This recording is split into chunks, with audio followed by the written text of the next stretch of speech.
हाँ जी बच्चे, field due to an infinitely long straight uniformly charge by applications है गॉस थ्योरम दियाँ। फर्स्ट अपने को एप्लीकेशन हैगी लॉन्ग स्टेट वायर वाली। ਹੁਣ ਕੰਸੀਡਰ ਤੁਹਾਡੇ ਕੋਲ ਕੋਈ ਵੀ ਇਨਫਾਈਨਾਈਟ ਲੌਂਗ ਵਾਇਰ ਹੈਗੀ ਹੈ ਜਿਸ ਦੀ ਯੂਨੀਫਾਰਮ ਲੀਨੀਅਰ ਡੈਂਸਿਟੀ ਆਪਣੇ ਕੋਲ ਕਿੰਨੀ ਹੈਗੀ ਹੈ ਲੈਮਡਾ। ਵਾਇਰ ਦੇ ਲਈ ਜਿਹੜੀ ਆਪਾਂ ਡੈਂਸਿਟੀ ਯੂਜ਼ ਕਰਦੇ ਹਾਂ ਉਹ ਹੈਗੀ ਹੈ ਲੀਨੀਅਰ ਚਾਰਜ ਡੈਂਸਿਟੀ ਜਿਸ ਨੂੰ ਰਿਪਰੈਜ਼ੈਂਟ ਕਰਦੇ ਹਾਂ ਲੈਮਡਾ ਦੇ ਨਾਲ। To calculate field due to this wire at any point P. Consider ਆਪਾਂ ਕੀ ਹੈ ਇਸ ਵਾਇਰ ਦੇ ਕਰਸਪੋਂਡਿੰਗ ਕਿਸੇ ਵੀ ਪੀ ਪੁਆਇੰਟ 'ਤੇ ਕੈਲਕੂਲੇਟ ਕਰਨਾ ਫੀਲਡ। ਉਸ ਤੋਂ ਬਾਅਦ ਆਪਾਂ ਲਾਈਨ ਐਲੀਮੈਂਟ 'ਤੇ ਕਿਸੇ ਵੀ ਲਾਈਨ 'ਤੇ ਦੋ ਐਲੀਮੈਂਟਸ ਲਵਾਂਗੇ। ਸਪੋਜ਼ ਫਸਟ ਵਾਲਾ ਹੈਗਾ P1, ਸੈਕਿੰਡ ਹੈਗਾ P2। P1 ਅਤੇ P2 ਦੋ ਇਹ ਵਾਲੇ ਆਪਣੇ ਕੋਲ ਐਲੀਮੈਂਟ ਹੈ ਜਿਹੜੇ O ਪੁਆਇੰਟ ਤੋਂ ਓਰੀਜਨ ਤੋਂ ਆਪਣੇ ਕੋਲ ਸੇਮ ਡਿਸਟੈਂਸ 'ਤੇ P ਵੀ ਸੇਮ ਡਿਸਟੈਂਸ 'ਤੇ ਅਤੇ P2 ਵੀ ਸੇਮ ਡਿਸਟੈਂਸ 'ਤੇ। ਇਲੈਕਟ੍ਰਿਕ ਫੀਲਡਸ E1 ਕਰਸਪੋਂਡਿੰਗ ਹੈਗੀ P1 ਦੇ ਕਰਸਪੋਂਡਿੰਗ। ਅਗਰ E2 ਹੈਗੀ ਆਪਣੇ ਕੋਲ P2 ਦੇ ਕਰਸਪੋਂਡਿੰਗ।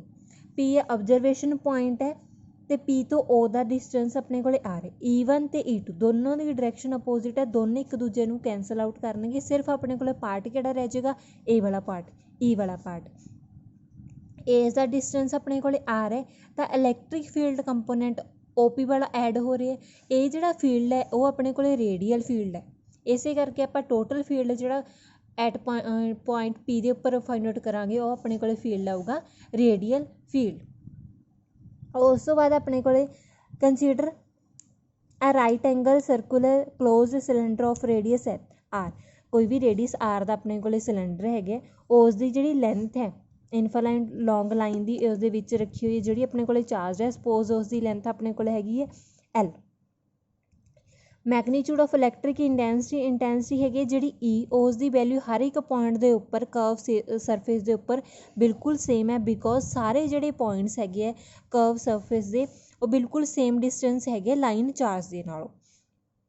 ਅਗਰ E ਆਪਣੇ ਕੋਲ ਇਲੈਕਟ੍ਰਿਕ ਫੀਲਡ ਇੰਟੈਂਸਿਟੀ ਦੇ ਇੱਕ ਯੂਨਿਟ ਵੈਕਟਰ ਹੈਗਾ N ਕੈਪ। ਉਸ ਨੂੰ ਆਪਾਂ ਨਾਰਮਲ ਡਰੋ ਕਰਾਂਗੇ ਕਰਵ ਸਰਫੇਸ ਦੇ। ਉਸ ਦੀ ਡਾਇਰੈਕਸ਼ਨ ਅਤੇ E ਦੀ ਡਾਇਰੈਕਸ਼ਨ ਬਿਲਕੁਲ ਸੇਮ ਹੈ। ਦੈਟ ਮੀਨਸ ਆਪਣੇ ਕੋਲ ਥੀਟਾ ਦੀ ਵੈਲਿਊ ਕੀ ਹੈ ਤੁਹਾਡੇ ਕੋਲ 0 ਹੈ। ਹੁਣ electric flux over the curve surface ਆਪਣੇ ਕੋਲ ਕੀ ਹੈ E dot DS is equals to Q0 upon 4π Q0 upon epsilon naught E dot DS total flux. ਹੁਣ DS ਨੂੰ ਆਪਾਂ ਕੀ ਲਿਖ ਸਕਦੇ ਹਾਂ DS ਐਲੀਮੈਂਟ ਹੈਗਾ ਆਹ ਵਾਲਾ ਐਲੀਮੈਂਟ ਜਿਹੜਾ ਆਪਾਂ ਲੈ ਕੇ ਚੱਲੇ ਹਾਂ P ਪੁਆਇੰਟ ਦੇ ਉੱਪਰ ਕਰਵ ਸਰਫੇਸ 'ਤੇ। DS ਵੈਕਟਰ ਨੂੰ ਲਿਖਾਂਗੇ DS ਡੋਟ N ਕੈਪ ਦੀ ਵੈਲਿਊ ਆਪਣੇ ਕੋਲ ਕੀ ਹੈ ਯੂਨਿਟ ਵੈਕਟਰ ਉਸ ਦੀ ਵੈਲਿਊ 1 ਹੈ। E ਅਤੇ DS ਦੇ ਵਿਚਕਾਰ ਐਂਗਲ ਕਿੰਨਾ ਹੈਗਾ 0 ਐਂਗਲ 0 ਡਿਗਰੀ ਹੈ।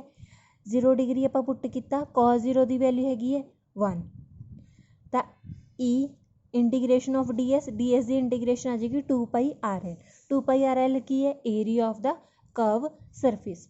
ਅਗਰ ਆਪਾਂ ਹੋਲ ਜਿਹੜਾ ਸਿਲੰਡਰ ਹੈ ਉਸ ਦੇ ਉੱਪਰ ਇਲੈਕਟ੍ਰਿਕ ਫਲਕਸ ਦੀ ਗੱਲ ਕਰੀਏ ਤਾਂ ਆਪਣੇ ਕੋਲ ਕੀ ਹੈ ਇੱਕ ਤਾਂ ਆਪਾਂ ਆਹ ਵਾਲਾ ਇਸ ਦਾ ਕੈਲਕੂਲੇਟ ਕਰ ਲਿਆ। ਇੱਕ ਆਹ ਵਾਲੇ ਜਿਹੜੇ ਐਂਡਸ ਹੈ ਉਸ ਦੇ ਕਰਸਪੋਂਡਿੰਗ ਹੁਣ ਆਪਣੇ ਕੋਲ ਜਿਹੜਾ E ਅਤੇ N ਉਸ ਦੇ ਵਿਚਕਾਰ ਇੱਥੇ ਐਂਗਲ ਕੀ ਸੀ 0। ਹੁਣ ਇੱਥੇ ਅਤੇ ਆਹ ਵਾਲਾ ਐਂਗਲ ਆਪਣੇ ਕੋਲ 90 ਹੈ। cos 90 ਕੀ ਹੋ ਜਾਏਗਾ 0। ਦੈਟ ਮੀਨਸ ਇਹਨਾਂ ਪੁਆਇੰਟਸ 'ਤੇ ਐਂਡ ਪੁਆਇੰਟਸ 'ਤੇ ਜਿਹੜੀ ਇਲੈਕਟ੍ਰਿਕ ਫਲਕਸ ਹੈ ਉਸ ਦੀ ਵੈਲਿਊ ਕੀ ਆਏਗੀ 0। ਟੋਟਲ ਇਲੈਕਟ੍ਰਿਕ ਫਲਕਸ ਨੂੰ ਆਪਾਂ ਕਿਵੇਂ ਕੈਲਕੂਲੇਟ ਕਰਾਂਗੇ ਉਸ ਟੋਟਲ ਆ ਜਾਏਗੀ φE is equals to E into 2πRL। Charge ਹੁਣ ਇਸ ਦੇ ਚਾਰਜ ਕਿੰਨੇ ਹੈਗੇ ਲੈਮਡਾ ਨੂੰ ਆਪਾਂ ਡਿਫਾਈਨ ਕਰਦੇ ਹਾਂ lambda is equals to Q upon L that means Q is equals to lambda L। ਤਾਂ ਗੌਸ ਥਿਊਰਮ ਦੇ φE ਕਿਸ ਦੇ ਇਕੁਅਲ ਹੈ Q0 ਅਪਨ ਐਪਸਾਈਲਨ ਨੋਟ ਦੇ Q ਦੀ ਵੈਲਿਊ ਪੁੱਟ ਕਰਾਂਗੇ ਲੈਮਡਾ L। ਇੱਧਰੋਂ ਆਪਾਂ ਕੀ ਹੈ φ ਦੀ ਵੈਲਿਊ ਪੁੱਟ ਕਰਾਂਗੇ E 2πRL ਤਾਂ E ਕਿਸ ਦੇ ਇਕੁਅਲ ਹੈ lambda upon 2π epsilon naught into R ਦੀ। ਇਸ ਰਿਲੇਸ਼ਨ ਦੇ ਅਕੋਰਡਿੰਗ ਆਪਣੀ ਜਿਹੜੀ ਇਲੈਕਟ੍ਰਿਕ ਫਲਕਸ ਹੈ ਇਲੈਕਟ੍ਰਿਕ ਫੀਲਡ ਹੈਗਾ ਉਹ ਇਨਵਰਸਲੀ ਪ੍ਰੋਪੋਰਸ਼ਨਲ ਹੈਗੇ R ਦੇ। R ਕੀ ਹੈ ਆਹ ਵਾਲਾ ਡਿਸਟੈਂਸ P ਪੁਆਇੰਟ ਤੋਂ ਅਬਜ਼ਰਵੇਸ਼ਨ ਪੁਆਇੰਟ ਤੋਂ ਓਰੀਜਨ ਤੱਕ ਦਾ ਡਿਸਟੈਂਸ। ਅਗਰ ਆਪਣੇ ਕੋਲ ਲੈਮਡਾ ਦੀ ਵੈਲਿਊ 0 ਹੈ ਲੈਮਡਾ ਦੀ ਵੈਲਿਊ ਕੀ ਹੈ ਗ੍ਰੇਟਰ ਦੈਨ 0 ਹੈ ਤਾਂ ਡਾਇਰੈਕਸ਼ਨ ਆਫ ਇਲੈਕਟ੍ਰਿਕ ਫੀਲਡ ਹਰ ਇੱਕ ਪੁਆਇੰਟ 'ਤੇ ਕੀ ਹੋਊਗੀ ਰੇਡੀਅਲੀ ਆਊਟਵਰਡ ਡਾਇਰੈਕਸ਼ਨ ਹੋਏਗੀ। ਅਗਰ ਆਪਣੇ ਕੋਲ ਲੈਮਡਾ ਦੀ ਵੈਲਿਊ ਲੈਸ ਦੈਨ ਹੈਗੀ ਹੈ 0 ਤੋਂ ਤਾਂ ਆਪਣੀ ਡਾਇਰੈਕਸ਼ਨ ਹੈ ਜਿਹੜੀ ਉਹ ਕੀ ਹੈ ਰੇਡੀਅਲੀ ਇਨਵਰਡ ਡਾਇਰੈਕਸ਼ਨ ਹੈ। हाँ जी, नैक्सट एप्लीकेशन हैगी है electric field intensity due to a thin infinite plane sheet of charge. Consider कोई भी इनफाइनाइट प्लेन शीट हैगी है ਜਿਹੜੀ ਆਪਣੇ ਕੋਲੇ ਚਾਰਜ ਹੈ, ਸਪੋਜ਼ ਉਸ ਦੇ ਉੱਪਰ ਜਿਹੜੀ ਆਪਾਂ ਡੈਂਸਿਟੀ ਲੈਣੀ ਹੈ, ਚਾਰਜ ਡੈਂਸਿਟੀ, ਉਹ ਲੈਣੀ ਹੈ ਸਰਫੇਸ ਚਾਰਜ ਡੈਂਸਿਟੀ ਵਿਚ ਇਜ਼ ਡਿਨੋਟਡ ਬਾਈ ਸਿਗਮਾ। ਅਗਰ ਆਪਾਂ ਇਲੈਕਟ੍ਰਿਕ ਫੀਲਡ ਇੰਟੈਂਸਿਟੀ E ਕਿਸੇ ਵੀ ਪੁਆਇੰਟ P ਦੇ ਉੱਪਰ ਲਈਏ, ਠੀਕ ਹੈ, ਅਗਰ ਉਸ ਦਾ ਡਿਸਟੈਂਸ, ਹੁਣ P ਦਾ ਡਿਸਟੈਂਸ ਸ਼ੀਟ ਦੇ ਨਾਲੋਂ R ਹੈ, ਇਸ ਵਾਲੀ ਸਾਈਡ ਵੀ ਆਪਾਂ R ਰੱਖਣਾ ਹੈ, ਇਹ ਵਾਲੀ ਸਾਈਡ ਵੀ ਆਪਾਂ ਰੱਖਾਂਗੇ। ਸਿਮੈਟਰੀ ਦੇ according E on either side of the sheet, symmetry ਦੇ according either side of the sheet must be perpendicular to the plane of the sheet. Sheet ਦੇ ਪਲੇਨ ਦੇ ਪਰਪੈਂਡੀਕੂਲਰ ਹੈਗੀ ਹੈ E।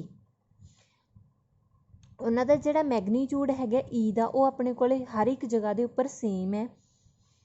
Light us imagine a cylinder of cross sectional area DS। ਕੋਈ ਵੀ ਆਪਾਂ cross sectional area DS ਕੀ ਹੈ imagine ਕਰਾਂਗੇ P ਪੁਆਇੰਟ ਦੇ ਅਰਾਊਂਡ। ਸਪੋਜ਼ ਉਹ ਆਪਣੇ ਕੋਲੇ ਟੋਟਲ ਲੈਂਥ ਹੈ ਜਿਹੜੀ ਇਹ ਵਾਲੀ R ਹੈ, ਇੱਥੋਂ ਤੱਕ ਇਹ ਵਾਲੀ ਵੀ R ਹੈ, ਤਾਂ ਟੋਟਲ ਲੈਂਥ ਆਪਣੇ ਕੋਲੇ 2R ਬਣ ਗਈ। ਹੁਣ ਸਿਲੰਡਰੀਕਲ ਜਿਹੜੀ ਐਜ ਹੈ ਉਸ ਦੇ ਉੱਪਰ ਆਪਾਂ 2 ਪੁਆਇੰਟ ਲੈਣੇ ਆ, P point and Q point, P ਤੇ Q। ਹੁਣ E ਤੇ N ਦੀ ਇੱਥੇ ਡਾਇਰੈਕਸ਼ਨ ਆਪਣੇ ਕੋਲੇ ਕੀ ਹੈ, ਦੋਨੋਂ ਪੈਰਲਲ ਹੈ, ਤਾਂ electric flux over these edges ਤੇ ਆਪਣੀ ਕੀ ਬਣ ਜਾਏਗੀ, ਇੱਕ ਤਾਂ ਆਪਣੇ ਕੋਲ ਇਲੈਕਟ੍ਰਿਕ ਫਲਕਸ ਇਸ ਦੇ ਕਰਸਪੋਂਡਿੰਗ ਆਏਗਾ, ਇੱਕ ਇਲੈਕਟ੍ਰਿਕ ਫਲਕਸ ਇਸ ਦੇ ਕਰਸਪੋਂਡਿੰਗ ਆਏਗਾ, ਤਾਂ ਟੋਟਲ ਕਿੰਨੀ ਆ ਜਾਏਗੀ 2E vector dot DS vector. DS vector ਨੂੰ ਆਪਾਂ ਲਿਖਾਂਗੇ N ਕੈਪ DS, ਤਾਂ ਕੀ ਆ ਜਾਏਗਾ ਆਪਣੇ ਕੋਲੇ 2E DS। N ਕੈਪ ਦੀ ਵੈਲਿਊ ਹੈਗੀ ਹੈ 0।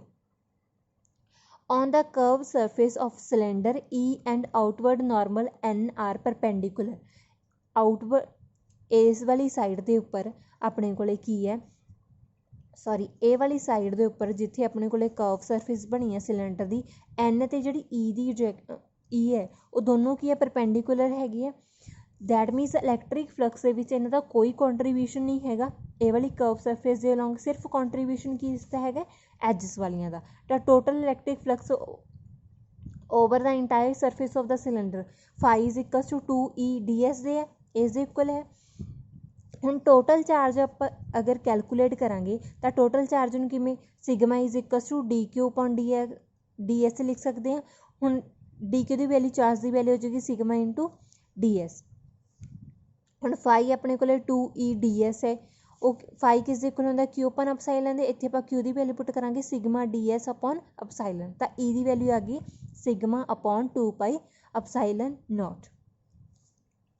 ਅਗਰ ਆਪਣੇ ਕੋਲੇ ਕੀ ਹੈ, sigma sheet carries positive charge, that means greater value ਹੈ, ਤਾਂ ਇਲੈਕਟ੍ਰਿਕ ਫੀਲਡ ਯੂਨੀਫਾਰਮ ਹੋਏਗਾ ਆਪਣੇ ਕੋਲੇ।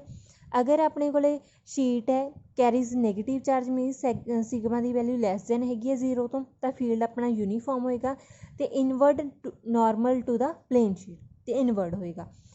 ਪਹਿਲਾਂ ਵਾਲੇ ਕੇਸ ਜਦੋਂ ਸਿਗਮਾ ਗ੍ਰੇਟਰ ਦੈਨ ਹੈਗੇ 0 ਤੋਂ, ਫਿਰ ਆਪਣੇ ਕੋਲੇ ਜਿਹੜੀ ਡਾਇਰੈਕਸ਼ਨ ਆ ਉਸਦੀ ਨੋਰਮਲ ਅਤੇ ਆਊਟਵਰਡ ਡਾਇਰੈਕਸ਼ਨ ਹੈ।